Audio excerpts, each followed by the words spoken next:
definindo um estilo de vida. Isso mesmo. Como é que se define um estilo de vida? Vamos ver, Salmo 1. Diz assim: bem-aventurado aquele que não anda segundo o conselho dos ímpios, não se detém no caminho dos pecadores, nem se assenta na roda dos escarnecedores. Pelo contrário, o seu prazer está na lei do Senhor, e na sua lei medita de dia e de noite. Ele é como árvore plantada junto a uma corrente de águas, que no devido tempo dá seu fruto e cuja folhagem não murcha. E tudo o que ele faz será bem sucedido. Os ímpios não são assim, são porém como a palha que o vento dispersa. Por isso, os ímpios não prevalecerão no juízo, nem os pecadores na congregação dos justos. Pois o Senhor conhece o caminho dos justos, mas o caminho dos ímpios perecerá. Esse é um salmo belíssimo, e como disse para vocês, tem um cunho poético muito grande, muito belo. Definindo um estilo de vida. É muito comum que alguém, quando vai definir o seu estilo de vida, isso é muito comum, as pessoas definam, às vezes baseadas apenas num senso de direção emocional. É aquilo que algumas pessoas chamam de feeling, né? Elas sentem algo e a partir dali vai veredando na construção de sua persona, de seu jeito de pensar. Bom, é verdade que acontece muito que as pessoas fazem isso até de maneira inconsciente. Existe uma coisa que influencia muito isso, que é aquilo que Jung chamou de inconsciência coletiva.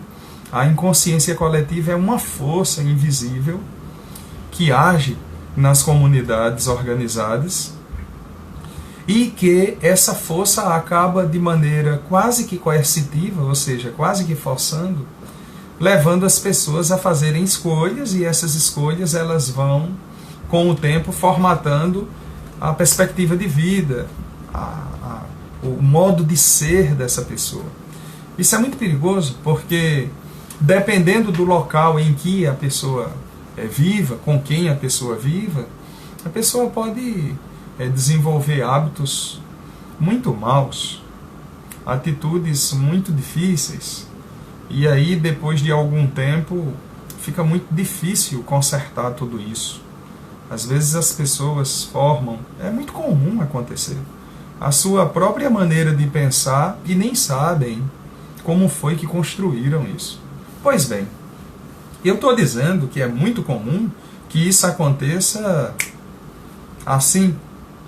As pessoas não percebem e a coisa vai se formando. Todos nós, em algum momento da vida, desenvolvemos alguma coisa, alguma ideia, alguma percepção da realidade de fatos que foi construída assim, meio que intuitivamente, sem pensar, inconscientemente. Mas hoje eu quero trazer, à luz desse texto, eu quero trazer uma ideia de que o estilo de vida ele precisa ser definido de uma maneira mais coerente no que diz respeito à razão. As coisas precisam ser melhor pensadas. Veja, você vai lançar a própria sorte, a educação de seus filhos, por exemplo, a sua própria educação. Você formataria um jeito de pensar assim? Vai lançar a própria sorte e escolhas que definirão o seu jeito de ser, de pensar, as suas escolhas importantes, as escolhas importantes. Aliás, eu digo escolhas importantes e eu estou cometendo aqui um caco, porque todas as escolhas são importantes. Todas elas. Desde aquela gravata, até aquela camisa, até aquele vestido que precisa ser escolhido, e até as coisas maiores, como definir com quem casar, quem se relacionar. Todas as escolhas são importantes na vida das pessoas. Então, por que não fazer isso de uma maneira racional? E eu vou logo me explicar para não parecer que eu estou usando aqui de um racionalismo exacerbado. Quando eu digo racional aqui, eu estou usando como um pano de fundo uma expressão que Paulo usou para falar com os irmãos que estavam em Roma. Lembra? Capítulo 12 de Romanos, quando ele diz: rogo-vos, pois, irmãos, que apresentei os vossos corpos em sacrifício vivo, santo e agradável a Deus, que é o vosso culto racional. A nossa vida é um culto racional e deve ser assim. E se a nossa vida é um culto racional e que deve ser assim, isso, numa olhada rápida, significa que as escolhas que definem o meu jeito de crer em Deus, o meu jeito de exercer a minha fé, o meu estilo de vida, precisa também, esse jeito precisa também ter essa formatação direcionada. E direcionada por uma verdade eterna à luz daquilo que Deus revela à sua igreja. Pois bem, entrando nesse texto, nesse salmo, nesse sapiencial e poético, eu enxergo aqui, pelo menos num primeiro momento, uma verdade de que o estilo de vida, ele também define a ética de uma pessoa, como também define o juízo dessa pessoa, no sentido de julgamento. Levando em consideração que ética é jeito de ser, a ideia de ethos, do grego, o jeito de ser, e juízo aqui, eu estou pensando em resultado final das minhas ações, veja como uma coisa está ligada à outra. O Salmo 1, ele vai dizer que o estilo de vida de uma pessoa bem-sucedida, a expressão aqui é bem-aventurado, numa versão contemporânea a nós seria feliz aquele homem, feliz aquela mulher, feliz aquela pessoa que define o seu estilo de vida, não por uma inconsciência coletiva, não pela sorte, mas por alguns ditames que esse texto apresenta e que agora eu apresento a vocês. Primeiro deles, quero definir bem a minha ideia de vida, quero definir bem o que eu sou, eu preciso levar em consideração 3 coisas que esse texto diz. Pois bem, primeiro, eu preciso saber excluir referências. Essa coisa de referir, de excluir referências, é interessante, porque essa semana eu estava tendo o prazer de orientar uma pessoa num trabalho de conclusão de curso, e eu dizia para essa pessoa o seguinte: uma das primeiras responsabilidades de alguém que vai pesquisar algo e publicar, alguém que pretende defender uma tese, alguém que depende até dessa defesa, é que precisa aprender a excluir referências. Sabe por quê? Porque se você fica exacerbado de referências, você acaba tomando referências erradas, ocupando todo o seu texto, todo o seu trabalho, com referências que não pesam.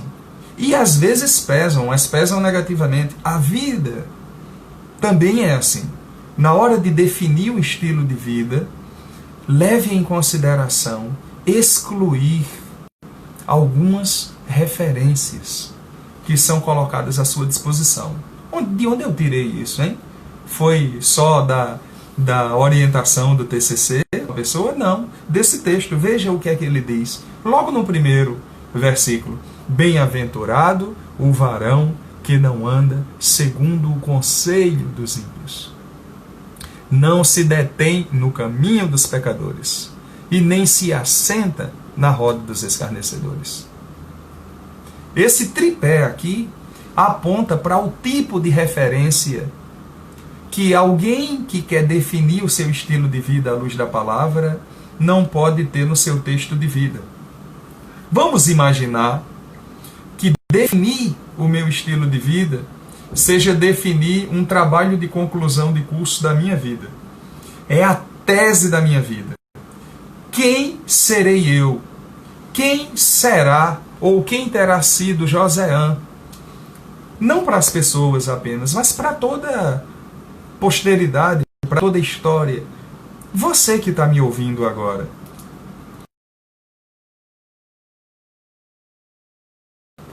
Quem é você? Quem você se constituiu? Qual é a defesa da sua vida? Bom, essa resposta você já pode começar pensando em responder a partir da seguinte afirmação. Dependendo das referências que você toma para formatar seu estilo de vida, você escolheu uma vida de justiça, uma vida de justa ou uma vida de impiedade e, portanto, distante, desrespeitosa do plano de Deus. Eu tiro isso desse tripé, bem-aventurado o varão que não anda segundo o conselho dos ímpios. Andar segundo o conselho dos ímpios é definir o seu estilo de vida a partir daquilo que se apregoa longe da santidade, longe do respeito às coisas santas. Viver segundo o conselho dos ímpios aqui é viver segundo o conselho de pessoas que não respeitam o sagrado. E isso é uma coisa muito comum no nosso tempo. Aliás, sempre foi, né? O mundo sempre teve pessoas, desde o Jardim do Éden para cá, e isso vai acontecer até que chegue nos últimos 2 capítulos do Apocalipse. Então, depois dos 2 primeiros capítulos de Gênesis, até chegar nos 2 últimos de Apocalipse, sempre teremos conselhos que vão apontar para uma caminhada distante das coisas sagradas. Andar segundo o conselho dos ímpios. Não se deter no caminho dos pecadores. Veja que é possível que passemos pelo caminho dos pecadores. Porque, de uma maneira ou de outra, nós todos erramos o alvo na vida. Todos nós. A Bíblia diz que todos pecaram e destituídos estão da glória de Deus. A Bíblia diz que nós não temos uma fé que nos salvou de nós mesmos. A Bíblia diz, isto não vem de vós, é dom de Deus. Ora, pois, então, de uma maneira ou de outra, nós estamos contaminados com a peste perniciosa que é o pecado. Mas uma coisa é andar, passar, transitar no caminho dos pecadores. Outra coisa é permanecer. Veja que o texto ele diz assim, não se detém no caminho dos pecadores. Você não está. Se você toma isso como referência, já está definindo um estilo de vida distante do que Deus quer para você. E por último, dentro desse ponto de referências, está nem se assenta na roda dos escarnecedores. Isso é muito interessante. Dependendo de quem você é, você será além ou aquém de um estilo de vida que honre a Deus. Além ou aquém. Sabe aquelas pessoas que ficam escarnecendo numa linguagem mais aqui? Sabe aquelas pessoas que ficam tirando onda das coisas sagradas? Sabe? Zoeira. Afastando o sagrado do lugar que lhe é devido, que é o lugar do respeito, da reverência. Eu não estou falando aqui que você agora vai mudar sua linguagem para um léxico gospel. Eu não estou dizendo que agora você vai precisar andar com roupas que especifiquem um determinado dogma evangelicalista. Não estou dizendo isso. Mas eu estou dizendo que há coisas que não podem fazer parte da nossa diversão. Porque quem as pratica são escarnecedores. E estas referências precisam ser excluídas do meu trabalho de conclusão de curso. Eu vou chamar assim, trabalho de conclusão de vida. Definir a minha existência. Pense nisso. Primeiro lugar, precisa excluir referências. Vamos ver o segundo lugar. Depois de excluir referências, o verso 2 vai me mandar incluir fundamentos. Opa, eu excluo referências, ou seja, há coisas, pessoas, modelos, maneiras, paradigmas que eu preciso excluir da definição do estilo de vida. Mas há coisas que eu estou chamando não de referências, mas de fundamentos que precisam ser incluídas nesse processo de definição de estilo de vida. E que coisas são essas? Está no texto, verso 2. Ele diz assim, ó: pelo contrário, ao invés de você estar incluindo referências, você exclua essas referências, por isso que está escrito aqui, ó, pelo contrário. Numa outra versão, diz assim: bem-aventurado o varão que não anda segundo o conselho dos ímpios, nem se detém no caminho dos pecadores, nem se assenta na roda dos escarnecedores, antes, vírgula. Ou seja, pelo contrário, ao invés de viver incluindo referências, você precisa excluir essas referências e incluir fundamentos. O seu prazer está na lei do Senhor, e na sua lei medita de dia e de noite. Bem, parece que o vídeo está pausando. Eu não sei o que é que está acontecendo, mas eu vou continuar. Eu espero que a internet supere isto. Tá? Vamos lá, vamos continuar. O seu prazer está na lei do Senhor, e na sua lei medita de dia e de noite. Veja que eu preciso incluir fundamentos para definir o meu estilo de vida. Eu preciso incluir fundamentos. E os fundamentos precisam ser com base em quê? A palavra de Deus. Olha, veja bem. Uma vez eu fui acusado de ser fundamentalista. E ser fundamentalista no século XXI parece um palavrão, não é? Depois de tanta coisa feia que alguns fundamentalistas fizeram na Europa, fizeram no sul dos Estados Unidos e no Brasil, parece que ser acusado de ser fundamentalista é quase um palavrão. Mas deixa eu fazer uma declaração pública aqui. E que maravilha que isso fica gravado, qualquer pessoa pode ouvir. Eu sou fundamentalista. E qualquer pessoa que assuma o compromisso de ter uma vida pautada na palavra de Deus é fundamentalista. Agora, nós precisamos entender que tipo de fundamentalismo. O fundamentalismo bíblico, fundamentalismo à luz da palavra de Deus. A palavra de Deus, veja, tá bom, eu vou resumir com o que tecnicamente nós chamamos de sumário da lei. Sumário da lei é uma boa representação do fundamentalismo bíblico. O que é que diz? Amarás o Senhor teu Deus de todo o teu coração, com todo o teu entendimento. Veja que coisa. Olha que fundamentação. Amar a Deus acima de todas as coisas. E o segundo, todas as coisas. E o segundo, amarás o próximo como a ti mesmo. Jesus deu, em guisa de resumo, que a gente chama de sumário da lei, o fundamento. Então nós somos fundamentalistas. Bom, se você não quer ser fundamentalista, aí você tem um pequeno problema gigante. Um pequeno gigante para dominar, que é viver, como disse o maluco beleza, essa metamorfose ambulante, não é? Se você prefere ser essa metamorfose ambulante do que ter aquela velha opinião formada sobre tudo, você não precisa ter uma opinião formada sobre tudo, mas você precisa ter um fundamento que lhe dê base para tudo que você vai viver. Senão você vai viver tão mal quanto vivem aqueles que não sabem do amanhã. Eu sei. Alguém pode dizer, e você sabe do amanhã? Sei. O meu amanhã pertence a Deus. E o amanhã de quem definir o seu estilo de vida, Deus, ora, pois. E a palavra de Deus é muito clara quando diz: nunca se ouviu falar num Deus além do nosso, que trabalha para aqueles que nele esperam.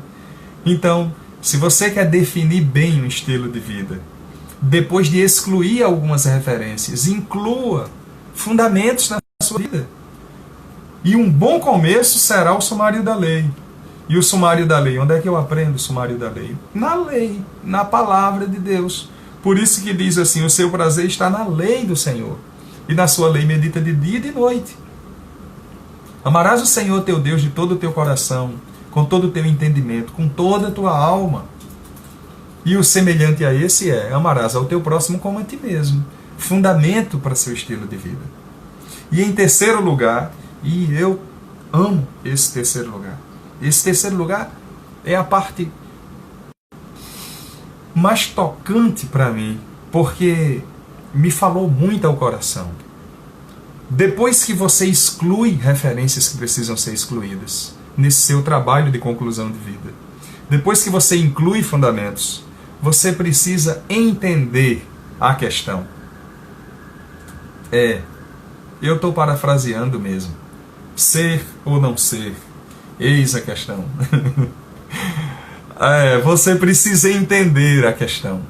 E como é que você entende a questão? Está na Bíblia, não estou inventando nada. Verso 3. A Bíblia diz que aquele que excluir referências e incluir fundamentos vai ser como uma árvore plantada junto a ribeiros de água. E no devido tempo vai dar seus frutos, as suas folhas não murcham. E essa é uma parte muito linda, porque eu preciso entender a questão, e as pessoas estão morrendo hoje de tristeza, de depressão, olha o mal do século, porque não entendem a questão, não entendem a vida. Meu Deus, eu não entendo o que está acontecendo, como é que é isso? Onde é que nós vamos parar? Que bagunça é essa? Que caos! Tudo está caminhando em direção ao caos, como sempre preconizou a cosmologia. Tudo está ficando caótico. Eu não entendo essa questão que é a vida. Pois bem, quer definir um estilo de vida que agrade a Deus? Quer ser bem-aventurado? Você precisa entender essa questão. E como é que essa questão se define? Bom, primeiro, você será como árvore plantada. Significa, você não nasceu do nada. Você não brotou aqui do nada. Não existiu uma sopa nutritiva que veio do nada de um ser unicelular, um protozoário que se desenvolveu, se agigantou, se formulou, e aí está você. Você não nasceu do nada, você foi plantada. Você foi plantado.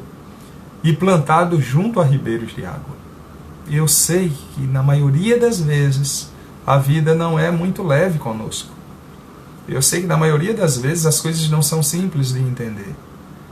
Mas o que eu e você precisamos entender ao definir o estilo de vida é que não importa como as coisas estão, nós fomos plantados por Deus. Agora, seja qual for a situação, foi junto a ribeiros de água. No tempo certo, quando nós precisarmos, vai ter onde buscar. Agora, vamos pensar um pouco em botânica. Sabe que a raiz de uma árvore, na ponta das raízes, tem uma área chamada zona pilífera. Essa zona pilífera é uma espécie de bulbo que pega lá água, sais minerais, transforma em seiva bruta, depois seiva elaborada, e daí a árvore cresce. Lembrou da botânica? Pois bem, nós somos como árvores plantadas junto a ribeiros de água. E quando há necessidade, Deus não deixa as nossas raízes ficarem secas. Mas é um estilo de vida. É um estilo de vida. Veja como uma coisa está ligada à outra, irmãos. Veja como está ligada à outra. Primeiro, eu abro mão de referências que me afastam do sagrado. Segundo, eu incluo fundamentos da verdade. E incluindo fundamentos, eu passo a entender que eu não brotei, eu não estou aqui por acaso. Deus, ele me implantou como uma árvore e garantiu que eu tivesse seiva bruta e seiva elaborada. Agora, eu nem acabei. É que ao entender a questão, eu preciso que Deus já me deu, mas que eu preciso me apropriar dessas seguranças. Porque alguém já disse que viver é muito inseguro. E é verdade. Quer viver inseguro? Exista. A insegurança não é à toa que o primeiro grande instinto do ser vivo é a sua preservação, porque a vida é perigosa. Viver é perigoso demais. Agora, deixa eu lhe dizer, você precisa se apropriar de uma segurança que já está à sua disposição. O apóstolo Paulo escrevendo, ele diz: nós já fomos abençoados nas regiões celestiais em Cristo. Já existe a segurança, entenda. A bênção já está disponível. Eu preciso me apropriar dessa bênção. Onde é que está nesse texto? Onde é que está esse texto? Está aqui, no verso 3, quando ele diz assim: pois será como árvore plantada junto a ribeiros de água, e as suas folhas não murcham. Eu sei que às vezes parece que as coisas estão indo de mal a pior, e você está murchando. Suas folhas estão caindo. Se aproprie da verdade. A palavra de Deus diz que as suas folhas não vão murchar. Bom, não entenda folha como esse corpo terreno, né?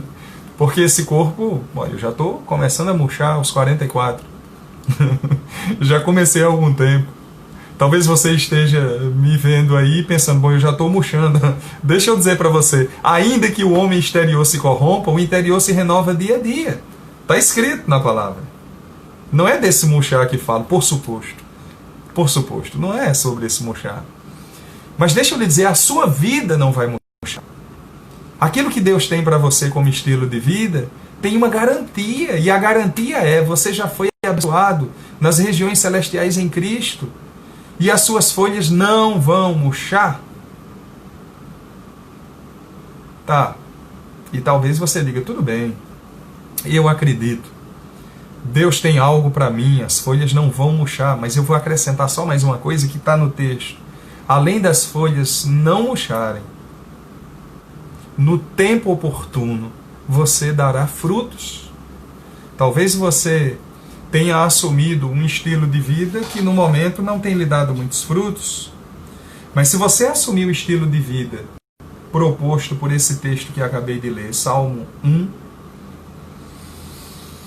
no tempo certo você dará frutos. É no tempo certo. É no kairós de Deus. É no tempo perfeito de Deus que você vai dar fruto. Definindo um estilo de vida. Você pode definir o seu estilo de vida de duas maneiras, de modo geral. Ou, numa linguagem nordestina, a Lavantua-Narrier, também conhecida pela sociologia de Jung como força coercitiva, inconsciência coletiva. Deixa o vento me levar, né? Deixa a vida me levar, como disse o poeta. Ou você pode escolher ter uma vida que de maneira racional se coloca diante de Deus e aceita. No entanto, se você escolher a primeira, o fim está aqui. Isso não é uma ameaça. Meu Deus, quem sou eu para fazer ameaças? Eu estou no mesmo barco que vocês estão, rumo à eternidade com Cristo. Mas escutem, o fim de uma escolha errada está no final do texto. Diz assim, verso 4.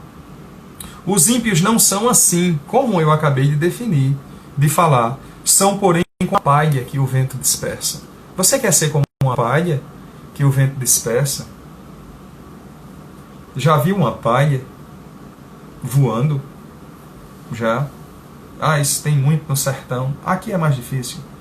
Mas no sertão, de vez em quando a gente vê uma palha voando longe, sendo levada para qualquer lugar onde o ar em movimento a leve. Você quer viver assim? Não é isso que Deus tem para você. O final vai dizer assim: o Senhor conhece o caminho dos justos. Esse conhece aqui também tem a conotação de aprova o caminho dos justos. Deus, ele dá provimento à sua petição. Para falar numa linguagem jurídica, Deus conhece e dá provimento à sua confissão, à sua petição, à sua busca. Se você hoje diz: Senhor, eu quero definir o meu estilo de vida, levando em consideração uma vida, uma ética cristã, como a gente chama tecnicamente ética deontológica, né? A ética correta, à luz da palavra de Deus. Se você quer definir sua vida assim, a sua vida será conhecida e provida por Deus. O desejo do meu coração é que nessa noite Deus tenha ministrado ao seu coração como ministrou ao meu, ao meditar nessas santas letras. Que o Senhor em Cristo nos abençoe, em nome de Jesus. Amém.